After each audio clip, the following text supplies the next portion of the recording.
Hey kiddies, we're starting off October right with women that take their clothes off and never put them back on.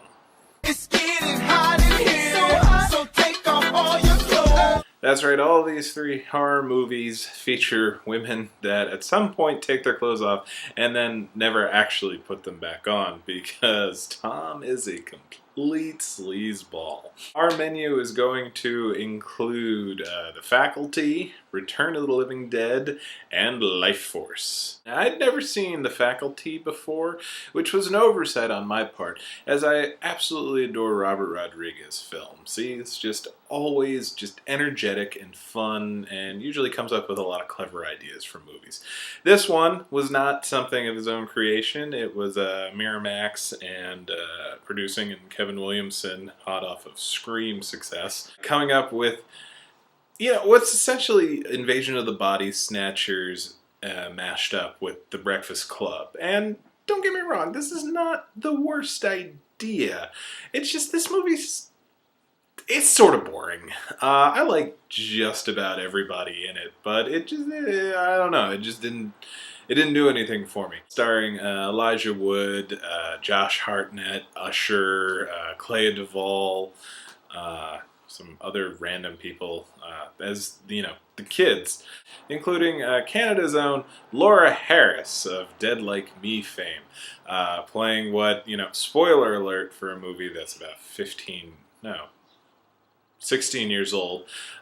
She turns out to be the big bad alien at the end of the film, and when she reveals herself to be the big giant alien slug queen mother thing, she ends up getting naked and never puts her clothes back on because we're in the big final fight scene.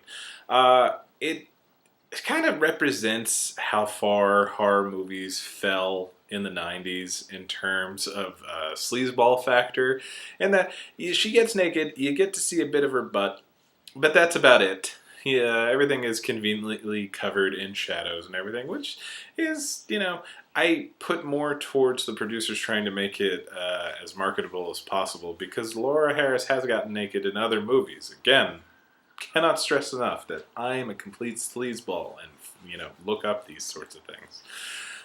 For purely objective reasons.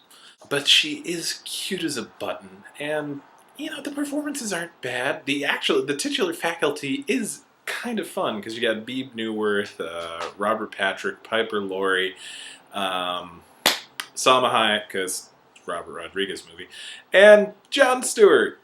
And it's funny because, in movie-wise, I'd seen him in a few things.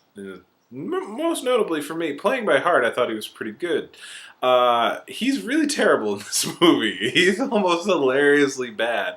And I'm not sure if it's because of his actual acting ability, or he is just so ingrained as the Daily Show guy at this point that you can't not see him as that. But either way, it's sort of silly. But Laura Harris, trooper, stripped down, and for basically the whole last 15 minutes of the movie, never puts her clothes back on.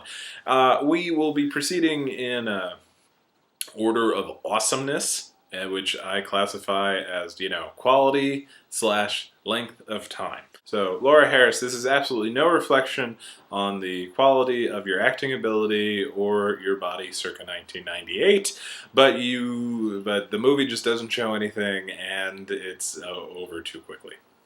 God, I am going to get nothing but yelled at for this one.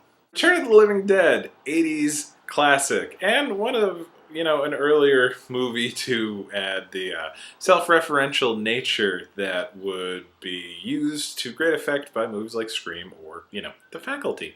A offshoot of the original Night of the Living Dead. It's interesting. They're charting the development tree of George Romero's original Night of the Living Dead. Because of the way the production was, it ended up in public domain, and/or the producers split into two groups, the George Romero group and this other group. George Romero had rights to his name, but this group actually had rights to the name Living Dead. So this is actually a sequel to the original Night of the Living Dead in a lot of ways, but completely different from George Romero's Dawn of the Dead and subsequent films. This one plays it more for humor. It's in the 80s, punks and are hanging out in a cemetery when the nearby medical parts and supplies facility accidentally unearths a couple of the original zombies from Night of the Living Dead, and, makes the mistake of exposing themselves and everybody else to the gas, and then bringing it to the cemetery, cremating them, and then accidentally seeding rain clouds that are above, and thus exposing the entire cemetery full of dead people to 2,4,5. I think it's 2,4,5 trioxin gas, which resurrects the dead and causes a whole bunch of zombies. Now, Linnea Quigley, scream queen of the '80s, just absolutely wonderful. She's great in Night of the Demons and all sorts of other fun horror movies. Plays Trash, and Trash, because it's so hot out and because she's so bored, decides to put on a strip show. And because the heat is, because it's a warm night before the rain starts, she just never puts her clothes back on.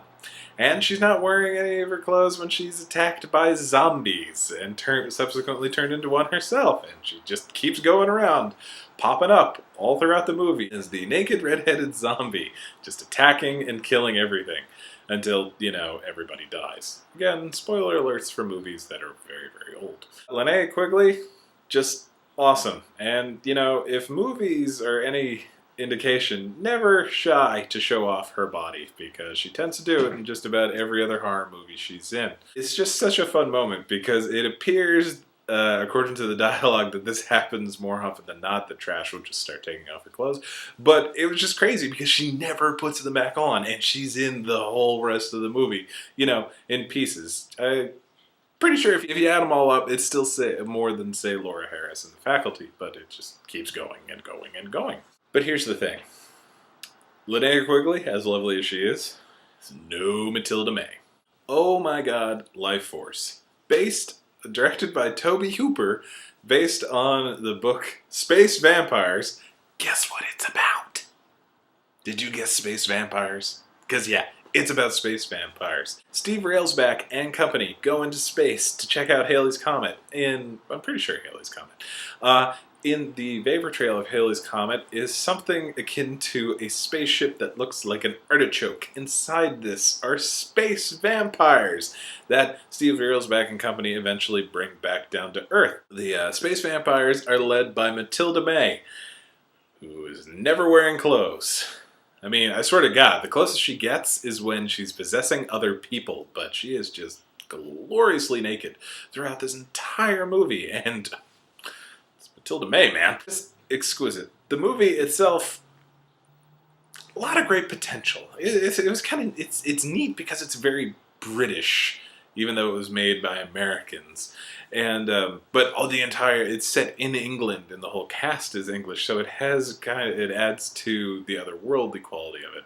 It's kind of the way the vampirism works is fun because it's sort of the biological equivalent of gotcha last, in terms of, we all gotta spread around the life force and eat it, or else we're gonna turn into, desiccated leather muppets and then explode. But all throughout the movie, Steve Railsback and British people are trying to track down Matilda May, the lead space vampire, who's taken all sorts of different forms, including at one point she possesses Patrick Stewart. And this is where it gets really weird, because it's Patrick Stewart's first on-screen kiss in a film, period. And it's with Steve Railsback. Mr. Stewart does not recall it fondly. But, so these are three. This is Tom O'Reilly's scumbag triple feature. Horror movie women that never put their clothes back on. Faculty, Return of the Living Dead, and Lifeforce. See you next week. More horror movies!